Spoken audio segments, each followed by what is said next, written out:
Pine কিন্তু মারাত্মক ক্ষতিকর গাছ পাহাড়ের জন্য। তরাই ডুয়ার্সের জঙ্গলে শুধু সেগুন গাছও সমান ক্ষতিকারক। তার কাঠের দাম অনেক, তা মাটি থেকে জল শুষে নেয়। ইংরেজরা অনন্ত জায়গার ঘাসবন পুড়িয়ে দিয়েছে। হুকার বলছেন বেশ হয়েছে। দার্জিলিং পাহাড় যে ধস প্রবল, তার আর একটা কারণ হচ্ছে চা গাছ। উত্তরবঙ্গের নিসর্গ কার তরে? পর্যটকদের তরে। কার তরে? রাষ্ট্রের বিভিন্ন প্রয়োজনের তরে। কার তরে? কর্পোরেটের তরে, প্রকৃতির তরে নয়। নমস্কার, ইনস্ক্রিপ্ট.মি-তে আপনাদের স্বাগত। আমি সঙ্গীতা রয়েছি আপনাদের সঙ্গে এবং আমার সঙ্গে আজ আলোচনায় রয়েছেন অনিতেশ চক্রবর্তী, যিনি বনগ্রাম এবং বনাধিকার নিয়ে কাজের সূত্রে উত্তরবঙ্গ সহ ভারতের বিভিন্ন জঙ্গলে ঘুরে বেরিয়ে কাজ করেন। তিনি আজকে আমাদের অনুষ্ঠানে রয়েছেন কারণ আজকে আমাদের আলোচনার বিষয় উত্তরবঙ্গ এবং সাম্প্রতিককালে উত্তরবঙ্গে যে বিপর্যয় হয়েছে, যে দুর্যোগ, এক রাতের বৃষ্টিতে প্লাবিত উত্তরবঙ্গ। কিন্তু যে প্রশ্ন, এই পরিস্থিতি কি রাতারাতি তৈরি হয়েছে? রাতারাতি তৈরি হওয়া সম্ভব? এর ইতিহাসটা কি? আর যেভাবে পাহাড়ে বিপর্যয়ের কারণ হিসেবে পর্যটন, বেলাগাম নির্মাণকে দোষারোপ করা হয়, শুধু কি তাই? আসলে এর পিছনের কারণ কি? রাষ্ট্রের কি কোনো দায় নেই? এ নিয়ে বিস্তারিত আলোচনা করব, জানবো অনিতেশদার থেকে। উত্তরবঙ্গের সাম্প্রতিক যে বিপর্যয়, এক রাতের বৃষ্টিতে যেভাবে প্লাবিত হলো উত্তরবঙ্গ, কিন্তু এটা তো একদিনেই পরিস্থিতি তৈরি হয়নি। এর ইতিহাসটা যদি বলতেন, কিভাবে এই বিপর্যয় তৈরি হলো? বিপর্যয়ের ইতিহাস, এটা খুব একটা কঠিন প্রশ্ন আর কি। বিপর্যয়ের ইতিহাস থাকে, এটা সত্যি কথা। দেখুন, বিপর্যয়টা ঘটেছে 300 মিলিমিটারের মতো বৃষ্টি হয়েছে একটা বিস্তীর্ণ অঞ্চল জুড়ে। একাধিক নদী প্লাবিত হয়েছে। এটা একদম ডিরেক্ট, মানে সরাসরি মুখ্য কারণ। কিন্তু তার সঙ্গে আরও যা যা কারণ আছে, তার সত্যি ইতিহাস আছে এবং সেই ইতিহাসটা আজকের না। বলা ভালো, ঔপনিবেশিক সময় ইংরেজদের আমল থেকে উত্তরবঙ্গের বাস্তুতন্ত্র, নিসর্গ এমনভাবে বদলে দেওয়া হয়েছে এবং সেটা এখনও চলছে। এমন না যে ইংরেজরা চলে গেছে, সব পাপ ধুয়ে গেছে। তার ফলাফল পাহাড় এখনও ভোগ করছে। ফলে এরকম একটা প্রাকৃতিক দুর্যোগ হলে তার ক্ষতি মারাত্মক হয়ে পড়ছে। একটু বিস্তারিত যদি বলতেন, এই যে ইংরেজ আমলের কথা আপনি বললেন, ব্রিটিশ আমলে ঠিক কী ঘটেছিল? কেন এই পরিস্থিতি তো মানে সেই সময় থেকেই তৈরি হলো? ব্রিটিশ আমলে যেটা হয়েছিল যে উত্তরবঙ্গে ব্রিটিশরা যখন ক্ষমতা বিস্তার করছে, উত্তরবঙ্গ তখন তো উত্তরবঙ্গ নাম নয়, তখন তার একটা বড় অংশ ভুটান রাজার হাতে।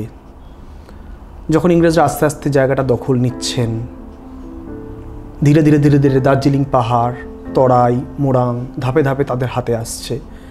এই পুরো সময়টায় তারা বেশ বেশ তীব্রভাবে পুরো অঞ্চলটার নিসর্গটাকে বদলে দিয়েছিল।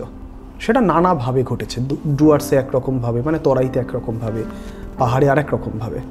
আমি যদি ছোটো করে বলার চেষ্টা করি, প্রথমত নির্বিচার গাছ কাটা সেটা এক, কিন্তু নিসর্গ ধ্বংস করে দেওয়া সেটা আর এক।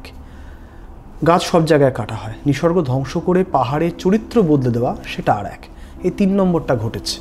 আমি পাহাড় দিয়ে বলি, উত্তরবঙ্গে পাহাড়ে নিজস্ব বনভূমি ছিল। সে বনভূমিতে যে গাছগুলো ছিল, oak, birch, maple, magnolia, chestnut, এগুলো ওখানকার গাছ। সে সমস্ত গাছ কেটে ওই 1830-40-এর দশকে, 3-এর দশক 4-এর দশক কেটে সেখানে লাগানো হলো একটা বিশেষ প্রজাতির ধুপি বা পাইন, ক্রিপ্টোমারিয়া জাপোনিকা। খুব সুন্দর। যে পাইন গাছ দেখলে এখন আমাদের খুব রোমাঞ্চ হয়, ভালো লাগে, যে পাইন গাছ ছাড়া আমরা পাহাড় ভাবতে পারি না। কিন্তু সেই পাইন কিন্তু উত্তরবঙ্গের পাহাড়ের নিজের প্রজাতি নয়, তা বাইরে থেকে এনে লাগানো। এবং লাগানো, যেটাকে ব্রিটিশরা বলেন ল্যান্ডস্কেপিং, নিসর্গ তৈরি করা, সুষম এবং উৎপাদনশীল নিসর্গ তৈরি করা, মানে যে নিসর্গের এক ধরনের বাণিজ্যিক ভ্যালু আছে। হ্যাঁ, এটা তৈরি করতে গিয়ে যেটা হলো সেটা কিন্তু একটা মর্মান্তিক হত্যাকাণ্ড। মানে পাহাড়ের নিজস্ব বনভূমি উজাড় হয়ে গেল, তার সঙ্গে সেই বনভূমির ওপর নির্ভরশীল জীবজন্তু যারা, তাদের একটা বড় অংশ উধাও হয়ে গেল। মানে এক মর্মান্তিক। তার নিসর্গ হত্যার তো ইতিহাস হয় না, কারা সে ইতিহাস লিখবে? কিন্তু ব্রিটিশরা লিখেছেন, অনেকেই লিখেছেন। হ্যাঁ, এলে ওয়ার্ডেল লিখেছেন যে কিভাবে রঙ্গারুনের জঙ্গল ধ্বংস হচ্ছে তার কথা।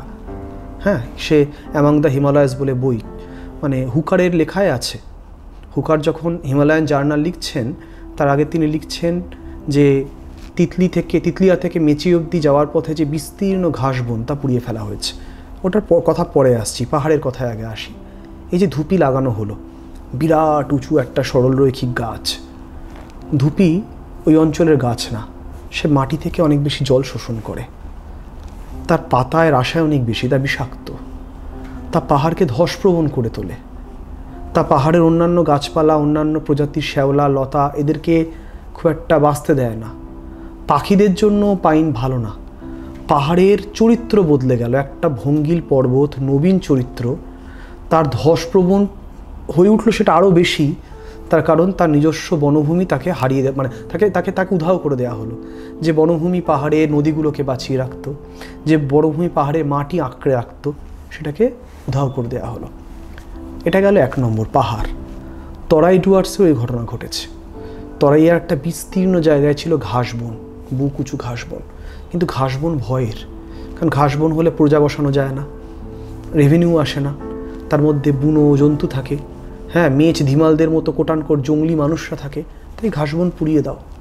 ইংরেজরা অনন্ত জায়গার ঘাসবন পুড়িয়ে দিয়েছে। হুকার বলছেন বেশ হয়েছে। হান্টার সাহেব যখন তিনি মানে বাংলার সংখ্যাতাত্ত্বিক বিবরণ লিখছেন, তার জলপাইগুড়ি দার্জিলিং সংখ্যা 1876 সালে বোধহয় বা 74 সালে বেরোচ্ছে, সেখানে তিনি বলছেন যে জঙ্গল পুড়িয়ে ঘাসবন পুড়িয়ে দেওয়া হয়েছে, বেশ হয়েছে।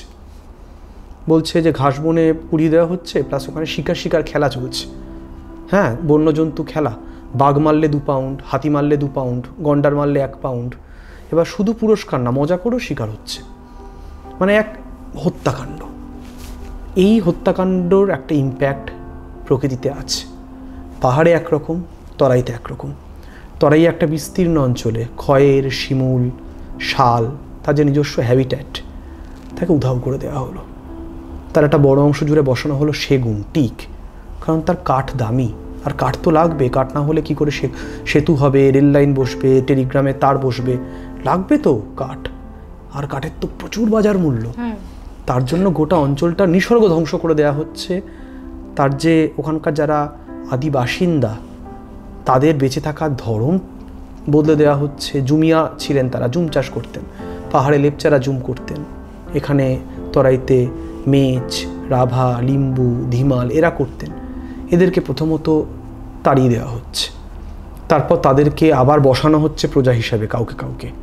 তারপর যখন ইংরেজরা দেখছেন, এই হান্টার সাহেবের লেখায় আছে যে 1870-এর মধ্যে দার্জিলিং পাহাড়ের 80% বন নেই, তা কাঠ লাগবে তো, কারণ বনকে তো মানে উৎপাদনশীল না রাখলে জঙ্গল তো শেষ হয়ে যাবে।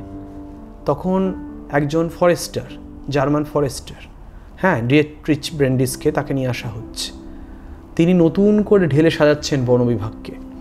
তিনি দেখছেন যে আগে এই জঙ্গল কি করে পুনরুজ্জীবিত হতো, জুমিয়ারা করত, জুমিয়াদেরকে টুঙিয়া হিসাবে ফিরিয়ে আনা হচ্ছে। তারা নিজের জন্য জুম চাষ করতেন, তারা এবার সরকারের মানে দাসে পরিণত হচ্ছেন। সে এক আলাদা অত্যাচারের ঘটনা, আমি সেটায় ঢুকছি না। কিন্তু তার ফলে গাছ কাটা, আবার গাছ লাগানো, এমন গাছ লাগানো যা পাহাড়ের চরিত্র বোঝে না, এমন গাছ লাগানো যা তরাইয়ের বনভূমির চরিত্র বোঝে না। এর একটা মারাত্মক ইম্প্যাক্ট পাহাড়ের নিসর্গে আছে। দার্জিলিং পাহাড় যে ধসপ্রবণ, তার আর একটা কারণ হচ্ছে চা গাছ, টি প্লান্টেশন, চায়ের বাগিচা। পাহাড়ের ঢালের গাছ কেটে পশুচারণ ভূমি দখল করে চা গাছ লাগানো হলো, বিরাট ইন্ডাস্ট্রি। কিন্তু তাতেও ধস মারাত্মক পরিমাণে বাড়লো, হ্যাঁ, কারণ সেটাও পাহাড়ে ধস বাড়ায়। ইংরেজরা নিজেরা ভুক্তভোগী। 20 শতকের গোড়া ইংরেজরা রিপোর্ট বার করার চেষ্টা করছেন যে কেন ধস হচ্ছে। কিন্তু তারা রিপোর্টে না এই ডিফরেস্টেশন এবং চা বাগিচা তৈরির কথা বলছেন না, বলছেন পশুচারণ হচ্ছে এর জন্য দায়ী। 1909-1911 সাল এরকম সময় সব রিপোর্ট আসছে, বলছে যে একটা মানে বড় এলাচ কিংবা ধান চাষ করার জন্য পাহাড়ে ধস বাড়ছে। বলাই বাহুল্য এগুলো খুবই ম্যানিপুলেটেড রিপোর্ট। ফলে তারা বলছেন যে যেটাকে বলে প্ল্যান্টেশন, বাগিচা বন, সেগুলো যদি তৈরি করা হয় তাহলে ধস আটকাবে। একদম ভুল কথা, একদম উল্টো কথা। এই হচ্ছে পশ্চিমবঙ্গের যে আজকের ট্র্যাজেডি, এই যে ধস নামছে, তার একটা ঐতিহাসিক কারণ। কিন্তু এটা একমাত্র কারণ নয়, কারণ ইতিহাস তো থেমে যেতে পারতো। স্বাধীনতার পরে তো আমরা বদলে নিতে পারতাম এই ইতিহাসটাকে, বদলাই নিত। বরং এই ঔপনিবেশিক চোখে নিসর্গকে একটা মুনাফার কেন্দ্র হিসাবে দেখা, একটা লিভিং এন্টিটি হিসাবে না দেখা, সেই প্রবণতা এখনও চলছে। উত্তরবঙ্গ এখনও আসলে পর্যটকদের স্বর্গস্থান। উত্তরবঙ্গের নিসর্গ কার তরে? পর্যটকদের তরে। কার তরে? রাষ্ট্রের বিভিন্ন প্রয়োজনের তরে। কার তরে? কর্পোরেটের তরে। প্রকৃতির তরে নয়। প্রকৃতির তরে কখনোই ছিল না। ফলে সৌপনিবেশিক পাপ আজকের সম্মিলিত নানা লোভ, নানা ভুল নীতির সঙ্গে যুক্ত হয়ে এরকম একটা ক্যাটাস্ট্রফির দিকে যাচ্ছে। বেলাগাম নির্মাণ নিয়েও কিন্তু এ প্রসঙ্গে কথা চলেই আসে। এই যে বিপর্যয়, তার পিছনে বেলাগাম নির্মাণ কতটা দায়ী কি মনে হয়? প্রচুর দায়ী। পাহাড় জুড়ে যে পরিমাণে বেআইনি নির্মাণ হচ্ছে, প্রমোটিং হচ্ছে, যেভাবে ছোটোখাটো গাছ, মানে জঙ্গল, এখনও জঙ্গল সাফ করা চলে, এখনও জলাভূমি বুঝিয়ে প্রমোটিং হয়, পাহাড়ে কোনো রকম নিয়ম না মেনে বড় বড় বাড়ি তৈরি হয়, উঁচু উঁচু হোটেল তৈরি হয়, কোনো জায়গা ফাঁকা রাখা হচ্ছে না। পাহাড়ে পর্যটকের পর পর্যটকের ঢল বাড়ছে। হ্যাঁ, বিরাট পরিমাণে দায়ী। এতে মারাত্মক একটা আরও বড় ভয়ঙ্কর দিকে আমরা এগিয়ে চলেছি। একদমই পর্যটকের কথা বলতে গেলে পর্যটন শিল্প আসলেই হোটেল, হোমস্টে অবাধে তৈরি হচ্ছে, এই প্রসঙ্গ চলেই আসে। তো এই পর্যটন শিল্প কিভাবে, কতটা ক্ষতিগ্রস্ত করছে পাহাড়কে? প্রবলভাবে করছে। ওই যে আমি বললাম যে পাহাড়কে আপনি কিভাবে দেখছেন। পাহাড়কে কি আপনি একটা পাহাড়, একটা প্রাকৃতিক একটা জাদুঘর হিসাবে দেখছেন, নিসর্গের একটা নিজস্ব স্বর্গ হিসাবে দেখছেন, নাকি তাকে একটা উদযাপনের ভোগের বস্তু হিসাবে দেখছেন? এই যে বিগত 20 বছর ধরে বা একটু আগে পরে যে পর্যটনের এরকম একটা ভয়ঙ্কর বিস্ফোরণ হয়েছে, যে পর্যটন শিল্পে বা পর্যটনের আকাঙ্ক্ষার, অ্যাসপিরেশনের, এটার সঙ্গে তো একটা বাজারের গল্প জড়িয়ে আছে। আপনি বলুন না, আমাদের দাদু ঠাকুমা এরাও ঘুরতে যেতেন, তীর্থে যেতেন, কিন্তু এরকম পর্যটন, মানে আমাদের বর্ষাকালে পাহাড়ে যেতে হচ্ছে, প্রতি মাসে পারলে একবার করে পাহাড় যেতে হচ্ছে, অল্প টাকায় পাহাড় চলেও যাওয়া যায়, এইরকম একটা প্রবণতা কি ছিল? আমাদের কি এরকম প্রবণতা ছিল যে আমরা মানে পাহাড়ে না গেলে বা ঘুরতে না গেলে হাঁসফাঁস করছি? আমাদের জীবনটা কঠিন হয়েছে, আমাদের লাইফস্টাইল কঠিন হয়েছে, আমাদের কাজের স্ট্রেস বেড়েছে, হাতে কিছু টাকা এসছে, টাকার থেকেও বেশি করে এসছে ভোগ করার বা কনজিউম করার একটা অ্যাসপিরেশন। সেটা নানাভাবে, সেটা আইফোন কেনাও হতে পারে, সেটা শপিং মলে গিয়ে কেনাকাটা করা হতে পারে, সেটা মানে মাল্টিপ্লেক্সে গিয়ে সিনেমা দেখা হতে পারে, এবং একই সঙ্গে মানে পাহাড়ে গিয়ে উদযাপন করাও হতে পারে। এবার যেহেতু যত পর্যটক, তত হোটেল, তত হোমস্টে, তত ছোটোখাটো মানে দোকান, ছোটোখাটো রেস্তোরাঁ, তত নির্মাণ, তত জমি দখল, তত মানে পাহাড়ের ওপর বাস্তুতন্ত্রের ওপর চাপ, তার তো একটা মারাত্মক ইম্প্যাক্ট হবেই।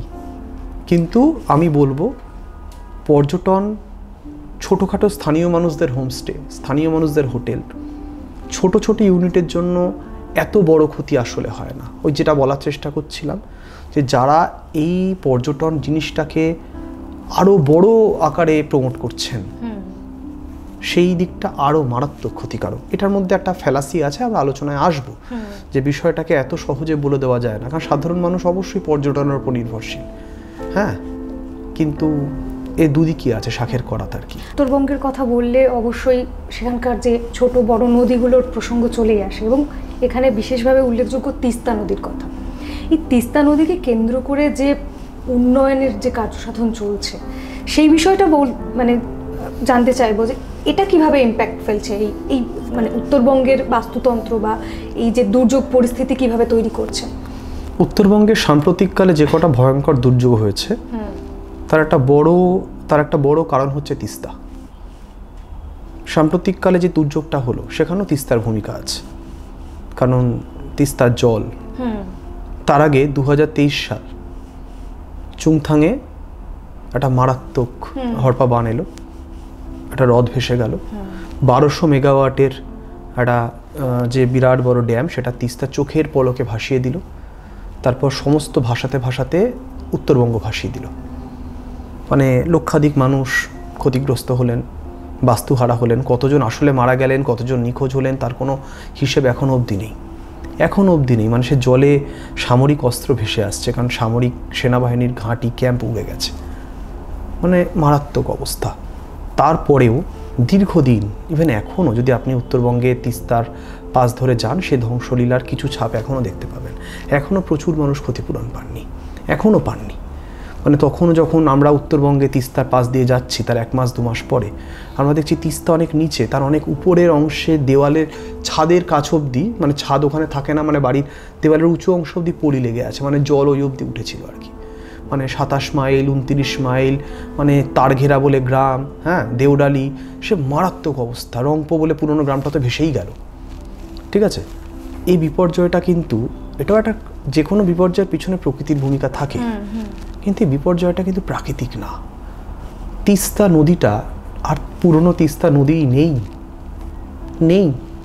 কালিম্পং থেকে সিকিম এর মধ্যে 2খানা বড় বড় ড্যাম তৈরি হয়েছে, এনএইচপিসি তৈরি করেছে, একটা কালীঝোড়ার সামনে আর একটা 27 মাইলের সামনে, হ্যাঁ, নিচু বাঁধ, যেখানে রংনিও, মানে তিস্তাকে লেপচারা বলে, রংনিও, রিয়াং এবং রেললি 3টি নদী এসে মিলছে, সেখানে এখন এনএইচপিসি নিচু বাঁধ বলে, কিন্তু বিরাট বাঁধ।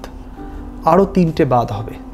অনেক চেষ্টা চরিত্র করে, আন্দোলন করে, কেস করেও কিন্তু ওই বাঁধ নির্মাণ আটকানো যায়নি। অথচ ভারত সরকারের সরকারি দলিলেই লেখা আছে যে পাহাড়ি অঞ্চলে যদি বড় ড্যাম বানানো হয় তাহলে পাহাড় আরও বিপর্যস্ত হয়ে ওঠে।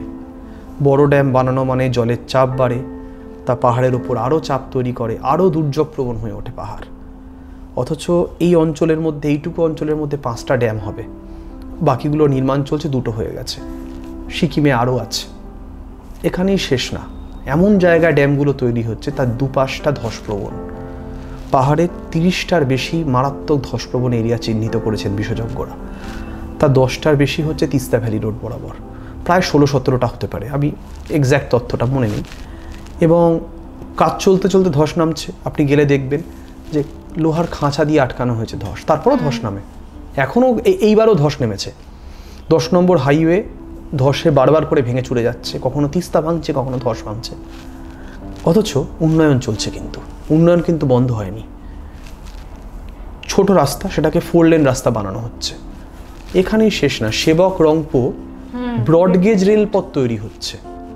ব্রডগেজ, ছোট রেল নয় কিন্তু, আগে ওখানে ছোট রেলগাড়ি ছিল, রিয়াং স্টেশন ছিল, হ্যাঁ, ছোট নদী পেরোতো রেলপথ, হ্যাঁ, মানে ছোট রেলপথ আর কি। এখন কিন্তু ব্রডগেজ রেল তৈরি হবে।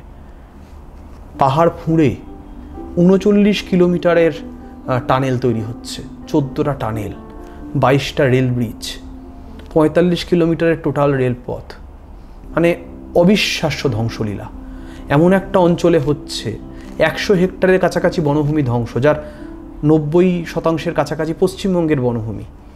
এমন একটা বনভূমি যেটা হাতির করিডর, এমন একটা বনভূমি যেখানে বৃষ্টিপাত প্রবল, যেটা ধসপ্রবণ অঞ্চল, এমন একটা জায়গা যেটা ভালনারেবল, যেখানে তিস্তা নদীটা তার চরিত্র বদলে দেওয়ায় পাহাড় কাঁপছে, সেখানে এরকম একটা প্রকল্প পাস হয়, তার অনুমতি পাওয়া যায়, আরও একটা দুর্যোগবান্ধব পরিস্থিতি তৈরি করা হচ্ছে একদম। এবং তার কারণটা কি বলা হচ্ছে?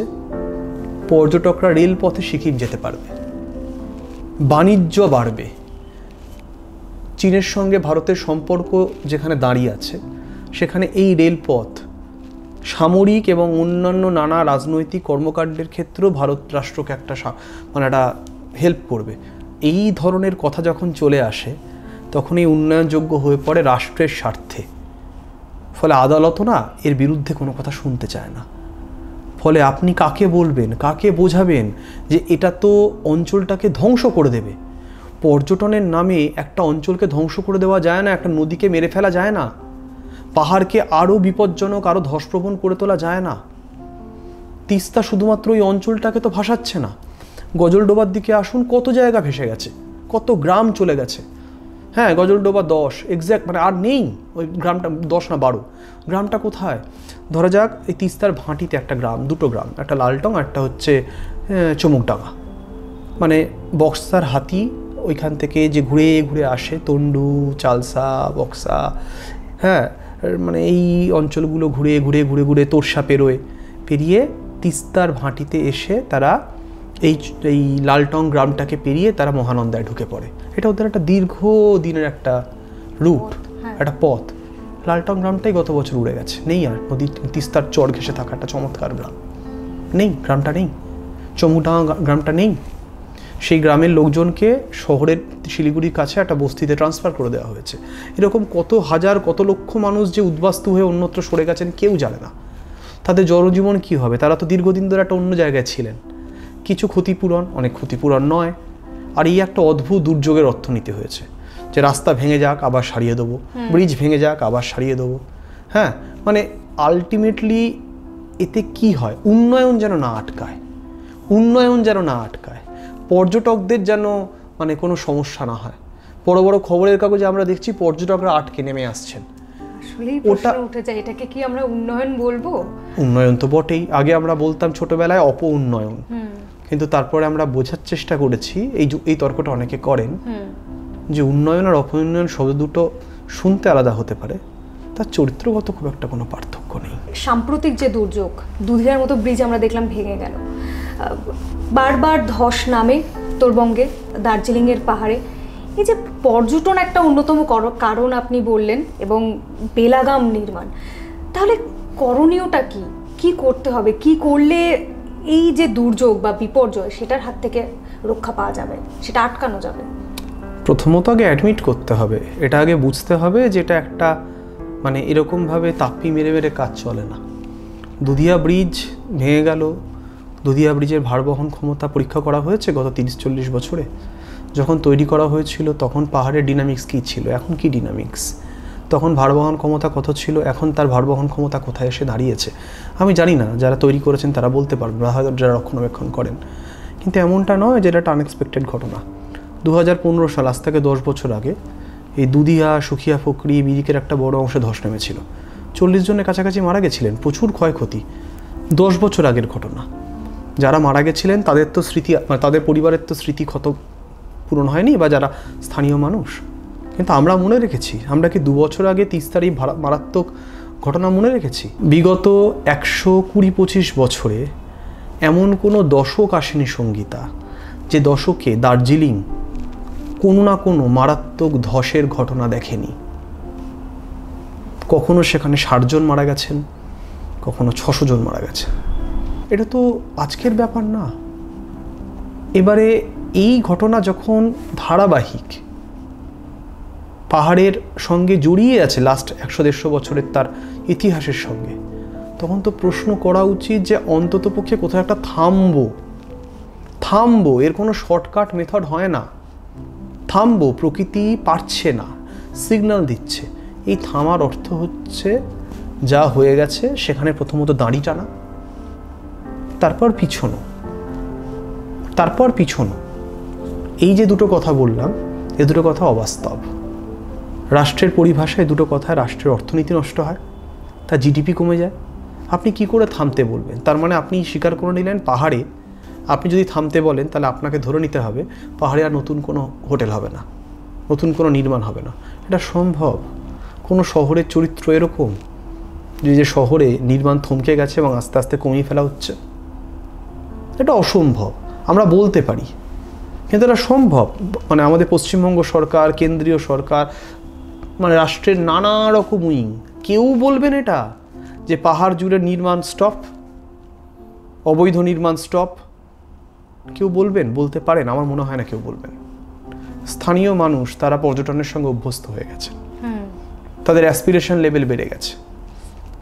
এই দীর্ঘদিনের পর্যটন এবং তার সঙ্গে সংযুক্ত যে ক্যাম্পেইন, তা তাদের যে মনটা, যে কালেকটিভ মনটা তৈরি করেছে, সে মনটার সঙ্গে তো লড়াই করতে হবে।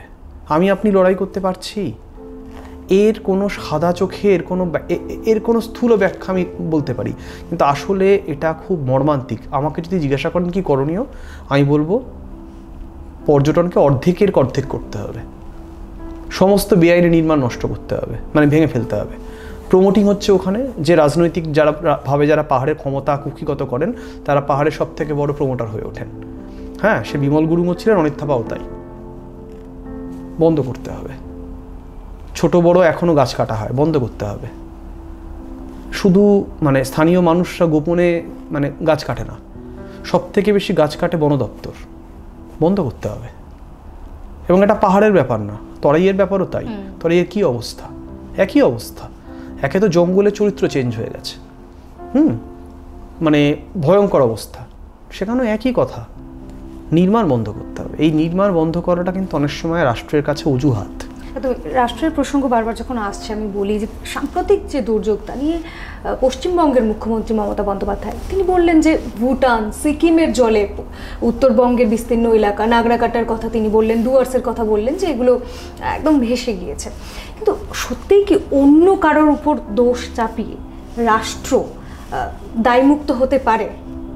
না, মানে আমি এটা একবারও বলছি না যে ভুটান থেকে জল নামেনি। আমাকে আগে ভূপ্রকৃতিটা বুঝতে হবে ওখানকার। আপনি ধরা যাক তরাইয়ে তিস্তা পেরোলেন, পূর্ব দিকে যাচ্ছেন, যে কটা নদী আপনি পাবেন সব নদী কিন্তু ভুটান থেকে আসছে।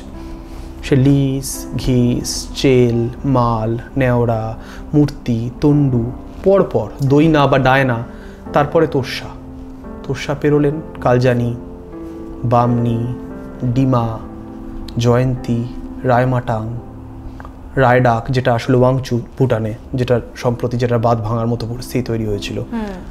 তারপরে হচ্ছে সংকোষ, যেটা ভুটান এবং ভারতের সীমা, সেগুলো সব ভুটান থেকে আসছে। ফলে ভুটানের জল আসছে তো, ফলে ভুটানে কিছু ঘটলে ভারতের অবস্থা খারাপ হয়, যেভাবে ভারতে কিছু ঘটলে বাংলাদেশের অবস্থা খারাপ হয়। নদী তো ভৌগোলিক মানে রাজনৈতিক সীমা মেনে বয় না, নদীকে তো নদীর মতো করে বইতে দিতে হবে। আমি তখনই এই কথাতে ভুটানকে দোষারোপ করতে পারি। আমি একবারও বলছি না যে ভুটানে কোনো মানে খুব প্রকৃতির সঙ্গে কোনো রকমভাবে কোনো নষ্টম করা হচ্ছে না। এই অঞ্চলগুলো ভূপ্রকৃতিকে আরেকটু ভালো করে বুঝতে হবে। এক লাইনে বলছি, এইখানে এই নদীগুলোর না চুনা পাথর বয়ে আনে, ডলোমাইট বয়ে আনে। এই নদীগুলোর চরিত্র দক্ষিণবঙ্গের নদীগুলোর চরিত্রের মতো নয়। দক্ষিণবঙ্গের নদী বোঝার চোখ দিয়ে এই নদীগুলোকে ব্যাখ্যা করা যাবে না। এবং এই নদী খাতগুলো না খুব গভীর না, তার চওড়া এবং তার খাতও কিন্তু মানে বদলে যায়। এবং যখন সে প্রচুর জল বয়ে আনে, পাহাড়ে যখন বৃষ্টি হয়, তখন নদীর ওপরে ধরে একটা রাস্তা হয়েছে, ও ভাসিয়ে নিয়ে চলে যাবে। ফলে যদি আপনি রায়মাটাং যান, পানা যান, আপনি দেখবেন যে লোকে না নদীর ওপর দিয়ে হাঁটে, কারণ ওটাই তার পথ, ওটা সেফ। ফলে নদী বড় হয়ে গেলে না যোগাযোগ কিন্তু, জনজীবন কিন্তু তার সঙ্গে অনেকটা বিপর্যস্ত হয়। এই যে ডলোমাইট বয়ে আসছে, নদী খাত আরও উঁচু হচ্ছে, তার কারণ ভুটানে ডলোমাইটের খনি বাড়ছে, তার একটা ইম্প্যাক্ট ভারতবর্ষের নদীতে পড়ছে, উত্তরবঙ্গের নদীতে পড়ছে। কারণ নিচের ঢালে ভুটানে জলবিদ্যুৎ প্রকল্প হচ্ছে, তার ইম্প্যাক্ট সেই নদীর ওপর পড়ছে। কারণ জলবিদ্যুৎ প্রকল্পের হলে নদীকে আবার বাধা হচ্ছে, নদীর চরিত্র বদল হচ্ছে। এগুলো সব সত্যি কথা, কিন্তু আমাকে একটা কথা বলুন তো, এগুলো কি ভুটান একা করছে? আমরা তিস্তার সঙ্গে এটা করিনি, আমরা অন্য নদীর সঙ্গে করছি না। দামোদর ভ্যালি উত্তরবঙ্গের নয়, দামোদর ভ্যালি প্রকল্পকে আমরা রিভিউ করছি, তার কি অবস্থা করছি। হ্যাঁ, রাজনৈতিক কারণে আমাদের মুখ্যমন্ত্রী চেঁচামেচি করেন, কিন্তু আসলে কি আমরা ফিরে দেখার চেষ্টা করছি যে কি বিদ্যুৎ উৎপাদন করে ডিভিসি, কতটা ইরিগেশনে তারা জল পাঠায়, তার ভূমিকা কি? দামোদরের যে বড় বড় বাঁধ, তার ভূমিকা কি, তার কার্যকারিতা কি আমরা ব্যাখ্যা করছি? কেন করছি না বলুন তো? কারণ এই অর্থনীতি, আমাদের সিস্টেম বাঁধের ওপর নির্ভরশীল। আমরা নদীতে বড় বড় ড্যাম দেওয়ার ক্ষেত্রে, বিদ্যুৎ উৎপাদনের জন্য ড্যাম তৈরি করার জন্য আমাদের কোনো বিরোধিতা রাজনৈতিকভাবে নেই রাষ্ট্রের। যদি ভারতের রাজনৈতিকভাবে বিরোধিতা না থাকে, তাহলে সে এই একই কাজের জন্য অন্য রাষ্ট্রকে দোষ দিতে পারে না। সে নিজে একই অপরাধ করে চলেছে, বা একই ভুল করে চলেছে, বা একই কাজ করে চলেছে। আইনি পরিভাষায় যদি আমি সঠিক থাকতে চাই, উত্তরবঙ্গে যে বিপর্যয় হলো, তার জন্য নেপালের, ভুটানের বৃষ্টিপাত একমাত্র কারণ নয়। আর একটা সহজ উদাহরণ দিই, পরিবেশবিদ এবং উকিল সুভাষ দত্ত কেস করেছিলেন বক্সায় জয়ন্তী বলে একটা গ্রাম আছে, বক্সা ব্যাঘ্র প্রকল্প, সে এক মজার জায়গা। আমি আসছি যে ওখানে কোনো রকম এমন অনেক কাজ হচ্ছে। জয়ন্তীতে একটা ডলোমাইট খনি ছিল, দুটো ছিল, টয় ট্রেন যেত, ওগুলো সব বন্ধ হয়ে গেল কালের নিয়মে। এবং একটা বড় জীবিকা ছিল যে নদীর বুক থেকে ডলোমাইট তোলা, সব বন্ধ। কেসও করেছেন সুভাষ দত্ত, প্রকৃতি নষ্ট হচ্ছে, বন্ধ হয়ে গেল। এবং বন্ধ হওয়ার অন্য কারণও ছিল, কারণ 1982 বা 83 সালে বক্সাকে ব্যাঘ্র প্রকল্প ঘোষণা করা হলো। তখন সম্ভবত 30 বা তার একটু কম বেশি বাঘ ছিল। ওটাকে ব্যাঘ্র প্রকল্প ঘোষণা করার 10-12 বছরের মধ্যে বাঘ নেই, বাঘ হাওয়া। বাঘের সংখ্যা 2, 3, 4 নেমে এসছে, বাঘ দেখা যায় না। ব্যাঘ্র প্রকল্প করা হলো বাঘ বাঁচানোর জন্য। ব্যাঘ্র প্রকল্প করার আগে ওখানে রেলগাড়ি চলতো, খনি ছিল, হাজার হাজার লোক মানে যেতেন, একটা গমগমে ব্যাপার ছিল। বক্সার বুকেই তো ছিল। ব্যাঘ্র প্রকল্প করা হলো, পরিবেশ বাঁচানোর জন্য ডলোমাইট তোলা বন্ধ হয়ে গেল, বাঘ হাফিস হয়ে গেল। কেন কে জানে? বাঘগুলো ভুটানে নাকি পালিয়ে গেছে। কেন? তার বোধহয় এই নিরিবিলি পছন্দ হয়নি। হ্যাঁ, যাই হোক, আর একটা কারণ আছে। ডলোমাইট তোলা বন্ধ হওয়ার ফলে প্রতি বছর ডলোমাইট জমতে জমতে জমতে জমতে তার এখন এমন অবস্থা যে নদী খাত প্রায় গ্রামের সমান উঁচু হয়ে গেছে। এখন যদি কোনো দিন একটা বড় সড়ো বৃষ্টি হয় তাহলে গ্রাম ভেসে যাবে। ফলে আমি যদি নির্বিচারভাবে বলার চেষ্টা করি যে ডলোমাইট তোলা আসলে ওখানে স্থানীয় বন্যজীবন ধ্বংস করার জন্য ওখানে মানুষের ইন্টারভেনশন, তাহলে আমি স্থানীয় মানুষদের রোজগার বন্ধ করছি এবং নদী সংলগ্ন বনের ধ্বংস ত্বরান্বিত করছি। কারণ শুধু গ্রাম ভেসে যায় না, নদীও গ্রাম মানে বনও ভেসে যায়। ঠিক আছে? এবং এতে কিন্তু বাঘও ফেরে না, কারণ বাঘ তো ওভাবে আসবে না। বাঘকে কে মেরে ফেলেছে, চোরা শিকার হয়েছে, কথা আমি তর্কের নিয়মে না হয় বাদ দিচ্ছি। বাঘের তো একটা বাস্তুতন্ত্র লাগে। হ্যাঁ, আপনি সারি সারি মানে শাল গাছের এছাড়া সেগুন গাছ লাগাবেন, ঘাস জমি উড়িয়ে দেবেন, তৃণভোজী প্রাণী থাকবে না, তাহলে বাঘ কোত্থেকে থাকবে? বাঘ সেগুন গাছের মাথায় উঠে শিকার করবে। ফলে এক সার্বিক ভয়ঙ্কর একটা আপনি বলতে পারেন নীতির বিপর্যয়, যে নীতির বিপর্যয়ে বন্য প্রাণ নষ্ট হচ্ছে, জঙ্গলের বাস্তুতন্ত্র নষ্ট হচ্ছে, নদীর চরিত্র নষ্ট হচ্ছে, নদীর তীরবর্তী মানুষের জনজীবন নষ্ট হচ্ছে, এবং এই পুরোটাকে ঘিরে পাক খাওয়ানো হচ্ছে। আপনি যদি ডুয়ার্সে যান, অনেকগুলো জায়গায় আপনি দেখবেন যে স্থানীয় মানুষদের ছোট ছোট হোমস্টে বন্ধ করে দেওয়া হয়েছিল, কারণ বলা হচ্ছে আলটিমেটলি এগুলো খুব ক্ষতিকর, এগুলো পরিবেশের ক্ষতি করছে। আবার যে সরকার এটি করছে বা সরকারের যে নীতি এটি করছে, তারা কিন্তু পাহাড়ে অমিত পর্যটনকে আবার প্রমোট করছে। তারা আবার পর্যটনের টোপ দেখিয়ে পাহাড়ের বুক খুঁড়ে টানেল বানিয়ে সেবক রম্প রেলপথ তৈরি করছে। ফলে দ্বিচারিতাটা আছে। তো এই দ্বিচারিতাকে আপনি কি চোখে দেখবেন? এতদিনে স্থানীয় মানুষদের গণ আন্দোলনের জন্য হতে পারে, নানাবিধ জনবিক্ষোভের জন্য হতে পারে, আস্তে আস্তে ভারত আন্তঃরাজ্য মানে সিকিমের সঙ্গে বা বিহারের সঙ্গে একটা নদী চুক্তি বা আলোচনায় আসছে। সেটা আন্তঃরাষ্ট্রও হচ্ছে, মানে ভুটানের সঙ্গে নেপালের সঙ্গে, যাতে এটা একটা অ্যাপ্রোচ যে নদী 2 দেশের বা 3 দেশের, কখনো কখনো তার বেশি দেশের। ফলে আলোচনা করা উচিত। এভাবে হয় না, কিন্তু এটা এনাফ নয়। সেটাই। তাহলে সমাধানটা কি? ভবিষ্যৎটাই বা কি? ভবিষ্যৎ তো ভালো নয়, বর্তমানই ভালো না, তো ভবিষ্যৎ কি করে ভালো হবে? এর সমাধান এক কথায় বলা খুব মুশকিল, কিন্তু এর সমাধান যদি আমি ভাবার চেষ্টা করি, তাহলে প্রথমত এই নদীকে নদীর মতো বইতে দিতে হবে। ইতিমধ্যে যে পরিমাণে ক্ষতি হয়ে গেছে, এই কথাটা না মুখে বলা সহজ। নদীকে নদীর মতো বইতে দাও, তাহলে কালকে তিস্তার ওপর সব ড্যামগুলো ভেঙে ফেলো। যেই ভেঙে ফেলবো, তারপরে উত্তরবঙ্গ প্রথমত প্লাবিতই হবে, এবং সেই ভয়ঙ্কর দুর্যোগ, সেই ভয়ঙ্কর বিপর্যয়কে কী করে ব্যাখ্যা করব? ফলে ধীরে ধীরে ধীরে ধীরে আটকানো যায় কিনা, কমানো যায় কিনা, একটা করে ডিসম্যান্টেল করা যায় কিনা, তার জন্য আগে চাহিদাকে প্রশ্ন করতে হবে যে বিদ্যুতের চাহিদা কার? সাধারণ মানুষের জন্য কি ওই পরিমাণে বিদ্যুৎ লাগে? বিদ্যুতের পিছনে যে উন্নয়ন যজ্ঞের পিছনে যে আরও গোপন অর্থনীতি থাকে, পাবলিক মানি থেকেই তো সেই টাকা আসে কম বেশি। সে গোপন অর্থনীতিটি যারা মানে যে ক্ষমতাভোগী অংশ, সেই গোপন অর্থনীতিটির আসলে মানে সব থেকে লাভের গুটটি খান, তাদেরকে চিহ্নিত করা প্রয়োজন, ভাবা প্রয়োজন, উন্নয়নের কেন্দ্রটাকে ভাবা প্রয়োজন। যেই যুক্তিটা যেটা আমার মনের মধ্যে আপনার মনের মধ্যেও গেঁথে আছে, ওটাকে প্রশ্ন করা প্রয়োজন যে এই উন্নয়নে কার উন্নয়ন? প্রকৃতি না থাকলে কদিন পরে দার্জিলিংয়ে যাওয়াই তো যাবে না। হ্যাঁ, কেনই বা মানুষ যাবে? আসলে আমার ধারণা যাবে। উত্তরাখণ্ডে মানে কিংবা হিমাচলে এই পরিমাণে ভয়ঙ্কর ঘটনা, তারপর লোকে যাচ্ছে। দার্জিলিংয়ে এরকম ঘটনা ঘটলো, আমি দেখলাম ফেসবুকে লোকে পোস্ট দিচ্ছে যে বিভ্রান্তি ছড়াবেন না, দার্জিলিংয়ে এখনো কাঞ্চনজঙ্ঘা দেখা যাচ্ছে। কিন্তু এই পোস্টার জন্য তো দার্জিলিংয়ের দুর্যোগটা হচ্ছে না, কিন্তু মানসিকতাটা বিপজ্জনক। আর এই মানসিকতাটা একজন বা দুজন ব্যক্তির নয়, এর পিছনে ওই যে বললাম, ওর পিছনে নির্বিচার ভোগের, প্রকৃতিকেও ভোগ করব, নির্বিচার ভোগের অ্যাসপিরেশন আছে, যেটা তৈরি করা হচ্ছে, একটা বাবল, একটা তৈরি হচ্ছে প্রতিদিন। এই বিষয়টাকে প্রশ্ন করতে হবে। 2, সরকারকে বুঝতে হবে যে প্রকৃতি নিধন, তার ইম্প্যাক্ট মারাত্মক। কিন্তু এই কথাটা একটা প্যাঁচ আছে, এই কথাটা প্যাঁচটা হচ্ছে এটা যেন আমরা মানুষের ক্ষতি হবে তাই প্রকৃতি নিধন করো না এভাবে বলছি, আসলে তা তো না। বা 2টো গন্ডার মারা গেছে বলে, বা 3টে সম্বর হরিণ মারা গেছে বলে বলছি, তা তো না। প্রকৃতির নিজস্ব ডিনামিক্স আছে, চরিত্র আছে, মানুষ তার একটা অংশ মাত্র।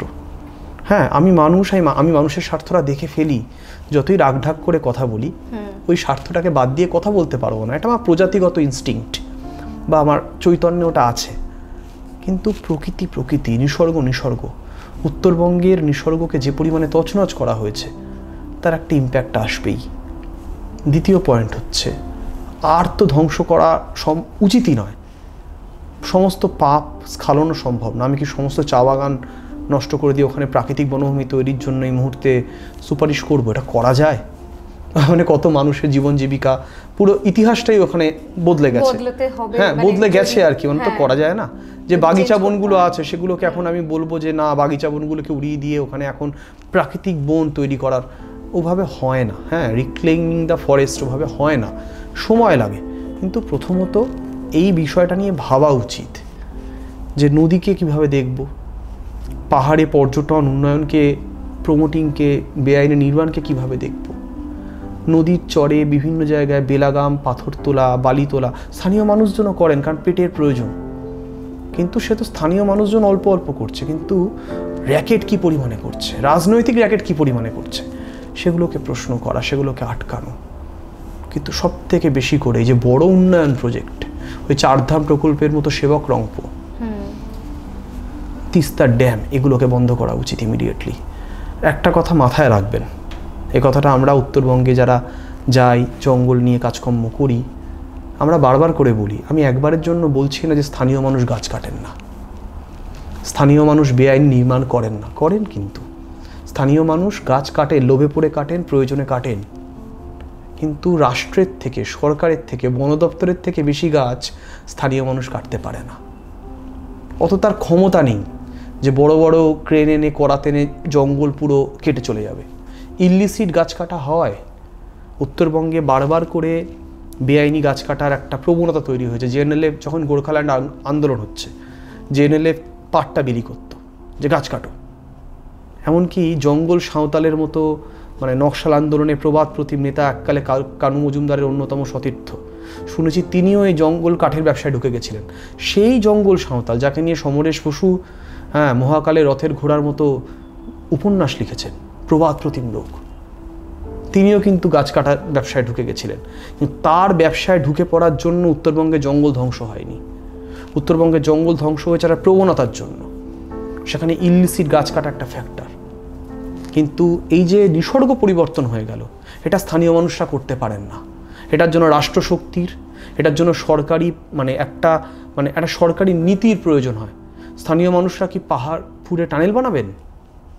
এবার আপনি একটা কথা বলুন যে নদীর চর, একটু নিচু জমি দখল করে 20টা বাড়ি, তার ক্ষতি আছে? তার ক্ষতির কাছে 15টা টানেলের ক্ষতি পাহাড় ফুঁড়ে কম না বেশি? অনেক বেশি। 100 হেক্টর বনভূমি ধ্বংস করে দেওয়া, পাহাড়টাকে আরও ভঙ্গুর, আরও বিপজ্জনক করে তোলার সামনে শহরে একটা লোকের 10টা গাছ কেটে 2টো বাড়ি বানানোর কতটুকু? দুটোই এক্সিস্ট করে, ওটাও ক্ষতিকারক, এটাও ক্ষতিকারক, কিন্তু মাত্রার তুলনা হয় তো বারবার করে না, এই দ্বিতীয়টাকে বড় করে তোলা হয়। একচেটিয়াভাবে পর্যটনকে দোষ দিলে এই দ্বিতীয়টা প্রমুখিত হওয়ার সম্ভাবনা থাকে। আমরা ভুলে যাই পর্যটনকে সামনে রেখে পাহাড়কে আরও লুট করার, আরও মুনাফার স্বর্গরাজ্য করে তোলার, ইকো হেভেন, এই যে গল্পটা তৈরি করা হচ্ছে, এই গল্পটা কোনো সাধারণ মানুষ তৈরি করতে পারে না। সাধারণ মানুষ সোয়ে করে একটা জিনিস ভেসে এলে আমাদের অ্যাসপিরেশন তৈরি হয়, আমরা তার পিছনে ছুটি। কিন্তু আসলে একটা শক্তি, রাষ্ট্রের সঙ্গে জড়িয়ে থাকা কর্পোরেট, তারা সবাই মিলে যে ক্ষতিটা করতে পারে, সে ক্ষতির কাছে সাধারণ মানুষের লোভ মিনিস্কিউল, ছোট। ফলে আগে আমাদের সরকারকে তার নীতিকে প্রশ্ন করা উচিত, যদি আমরা সত্যিই চাই যে একটা মৌসুমি আড্ডার মতো করেই আলোচনাটা আমরা করব না, আমরা সত্যি এর কোনো সমাধান খুঁজব।